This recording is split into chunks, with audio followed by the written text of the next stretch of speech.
Assalamualaikum warahmatullahi wabarakatuh. Perkenalkan, nama saya Dia Alivia Rahayu.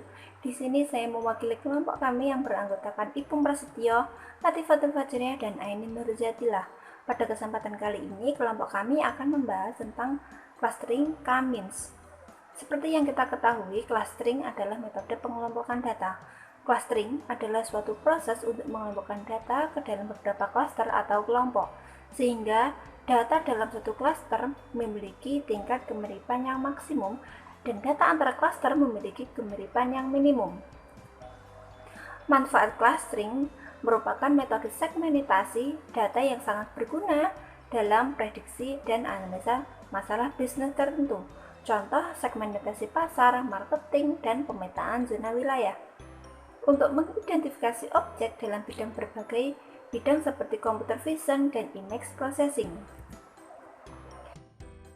Menurut Tan pada 2011, metode clustering secara umum dapat dibagi menjadi dua, yaitu hierarchical clustering dan partitional clustering. Partitional clustering yaitu data dikelompokkan ke dalam sebuah cluster tanpa adanya struktur hierarki antara satu dengan yang lainnya. Pada metode partitional clustering, setiap cluster memiliki titik pusat cluster atau centroid. Secara umum, metode ini memiliki fungsi tujuan yaitu meminimumkan jarak dari seluruh data ke pusat cluster masing-masing. Contoh metode partitional clustering yaitu K-means, Fuzzy, K-means, dan mixture modeling. Pada hierarchical clustering, data dikelompokkan melalui satu bagian yang merupakan hierarki, di mana terdapat penggabungan dua grup yang terdekat setiap iterasinya, atau pembagian dari seluruh sel data ke dalam cluster. Contoh metode hierarki cluster: single linkage, complete linkage, average group linkage. Metode K-means merupakan metode clustering yang paling sederhana dan umum. Hal ini dikarenakan K-means mempunyai kemampuan mengelompokkan data dengan jumlah yang cukup besar dengan waktu komputasi yang cepat dan efisien. K-means merupakan salah satu algoritma clustering dengan metode partisi yang berbasis titik pusat atau centroid. Selain algoritma K-means yang berbasis objek, tujuan algoritma ini yaitu membagi data menjadi beberapa kelompok. Algoritma ini menerima masukan berupa data tanpa label kelas. Cara perhitungan K-means: yang pertama, pilih K buah titik centroid secara acak. Yang kedua, kelompokkan data sehingga terbentuk K buah cluster dengan titik centroid dari setiap cluster merupakan titik centroid yang telah dipilih sebelumnya. Yang ketiga, perbarui nilai titik centroid. Yang keempat, ulangi langkah 2 dan 3 sampai nilai titik centroid tidak berubah lagi. Berikut adalah contoh soal K-means. Diketahui data X adalah 1, 2, 6, 7, 8, 10, 15, 17, dan 20 akan dibagi dalam 3 klaster, atau K sama dengan 3, dan dipilih 3 initial centroid secara acak, yaitu μ1 sama dengan 2, μ2 sama dengan 10, dan μ3 sama dengan 17.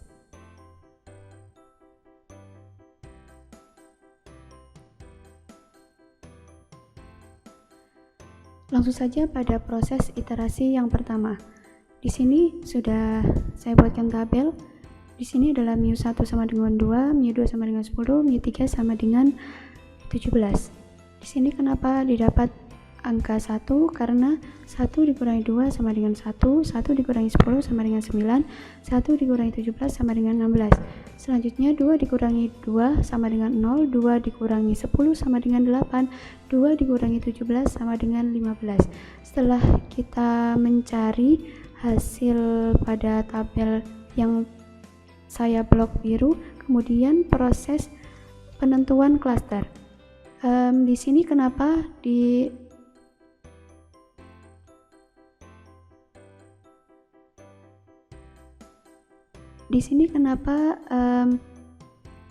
saya tulis C1? Karena di sini kita cari nilai yang paling terkecil, dan di sini nilai yang paling terkecil adalah 1. Jadi 1 pada μ1 terdapat pada mu1, jadi klaster 1. Ya, seperti itu. Kemudian di sini pada baris kedua ini, kolom kedua, mohon maaf, nilai yang paling terkecil ada 0, jadi klaster C1 dan seterusnya. Setelah itu kita kelompokkan. Klaster 1 adalah beriterasi pada nilai 1, kemudian C1 datanya ada 1, 2, dan 6, C2 ada 7, 8, dan 10, C3 15, 17, dan 20. Kemudian mu1 sama dengan 1, 2, 6 dibagi 3. Kenapa 3? Karena data pada C1 atau pada mu1 ini ada 3 data. Jadi di sini disesuaikan pada data yang ada. Jadi 1 ditambah 2 ditambah 6 dibagi 3 sama dengan 3.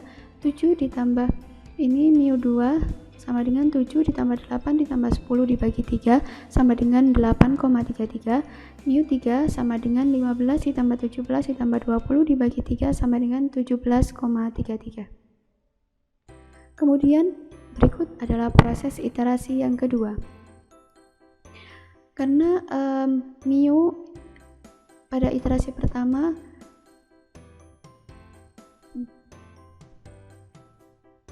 berikut adalah iterasi kedua, proses iterasi kedua.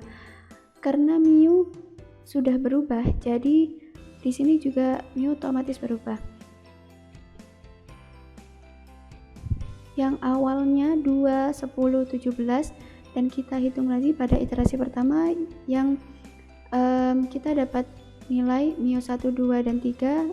mu1 bernilai 3, mu2 bernilai 8,33 dan mu3 bernilai 17,33.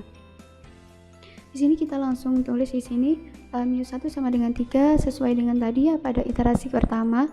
Kita hitung lagi seperti tadi, 1 dikurangi 3 sama dengan 2 dan seterusnya sampai akhir kepada data 20 dan sampai mu3 ya.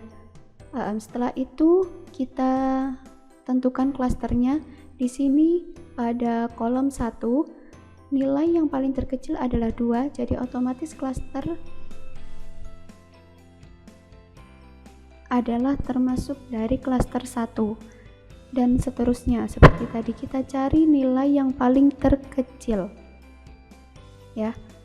Setelah kita tentukan klaster pada iterasi kedua ini, kita kelompokkan lagi seperti ini. Kita tulis seperti ini, C1 sama dengan 1,2, C2 sama dengan 6, 7, 8, 10, C3 15, 17, dan 20.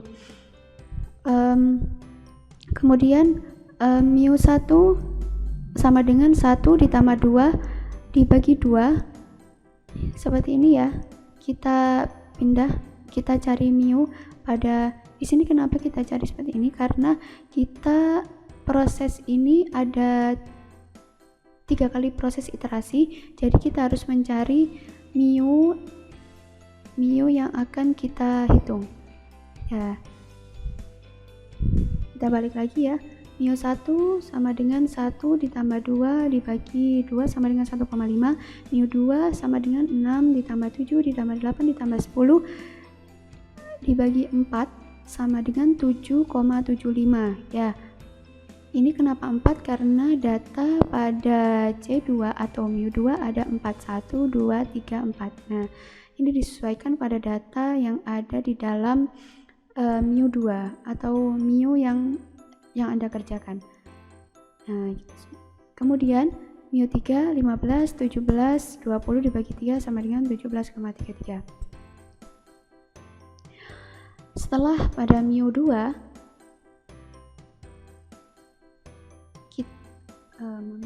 setelah pada iterasi kedua, kita langsung pada proses iterasi yang ketiga.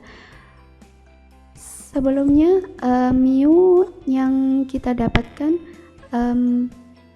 adalah bernilai mu1 sama dengan 3, mu2 sama dengan 8,33, mu3 sama dengan 17,33, dan kita dapatkan hasil dari iterasi kedua yakni mu1 sama dengan 1,5, mu2 sama dengan 7,75, mu3 sama dengan 17,33. Kita tulis di sini ya, disesuaikan hasil dari mu pada iterasi sebelumnya. mu1 sama dengan 1,5, mu2 sama dengan 7,75, mu3 sama dengan 17,33. Dan hasilnya seperti tadi, kita dapatkan dari 1 dikurangi 1,5 sama dengan 0,5, 1 dikurangi 7,75 sama dengan 6,75, 1 dikurangi 17,33 sama dengan 16,33, dan seterusnya sampai data ke-20 dengan mu3 seperti ini. Kita blok biru ya. Setelah itu kita tentukan klaster pada tiap kolom atau tiap data yang telah kita hitung. Di sini ada C1. Kenapa C1? Karena nilai yang paling terkecil pada kolom mu1. Jadi klaster otomatis pada klaster 1, dan seterusnya sampai pada data ke-20 ya. Dan di sini C1 sama dengan 1 dan 2 pada data 1 dan data 2. C2 sama dengan 6, 7 dan C2 sama dengan 6, 7, 8, 10. C3 bernilai 15, 17, 20. Karena sentroid tidak mengalami perubahan atau sama dengan sentroid sebelumnya, maka proses clustering selesai. Jadi inti pada